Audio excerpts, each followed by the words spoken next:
NBA playoffs: Pacers 92, Cavaliers 90. Indianapolis, Bojan Bogdanovic scored 30 points, leading the Indiana Pacers back from a 17-point halftime deficit for a 92-90 victory over the Cleveland Cavaliers on Friday night for a 2-1 lead in their first-round series. Cleveland was 39-0 during the regular when leading after three quarters and kept that perfect mark intact with a Game 2 victory.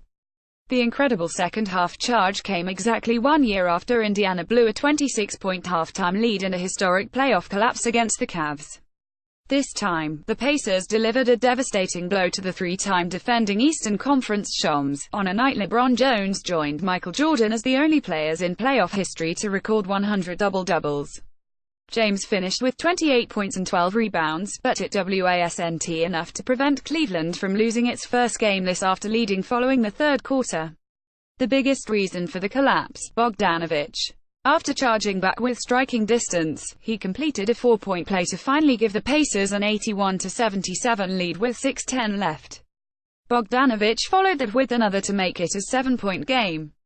Then James answered with the next 7 to tie it. Bogdanovic came right back with a layup and another 3 before Thaddeus Young scored to give the Pacers a 91-84 cushion with 53 seconds left.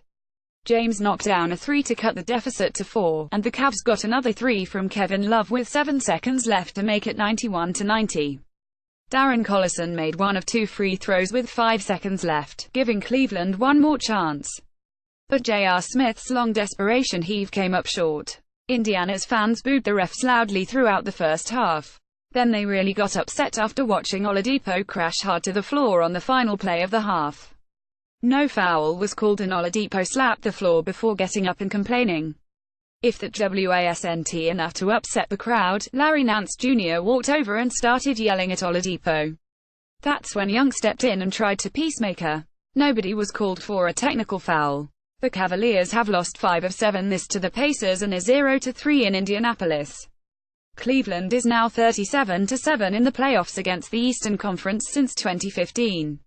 Love finished with 19 points and 6 rebounds despite playing with an injured left thumb. James has 12 consecutive double-doubles against the Pacers. He also played in his 221st career playoff game to move past Kobe Bryant for number 6 on the career list. The Pacers have won only 2 of the last 7 playoff games against the Cavs. Indiana was 11-2 in games decided by 3 or fewer points this, the best winning percentage by a team since the 1979-80 Philadelphia 76ers. The Pacers have rallied from deficits of 15 or more points 9 times this. Victor Oladipo had 18 points, 6 rebounds and 7 assists. Thaddeus Young scored 12 points.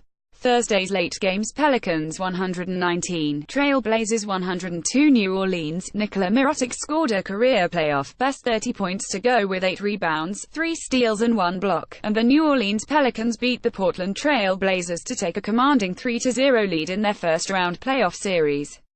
Anthony Davis had 28 points, 11 rebounds, 3 steals and 2 blocks for New Orleans, which can advance past the first round of the playoffs for the first time since 2008 with one more victory. The 6'10" Mirotic, acquired in a mid-season trade after DeMarcus Cousins' ending Achilles tear, made 12 of 15 shots, scoring on everything from quick-release three-pointers to cutting dunks and fast-break layups. Damian Lillard scored 20 for Portland, but also missed 9 of 14 shots. CJ McCollum scored 22 and Al-Farouq Aminu added 21, but Portland trailed by double digits for most of the first half and all of the second.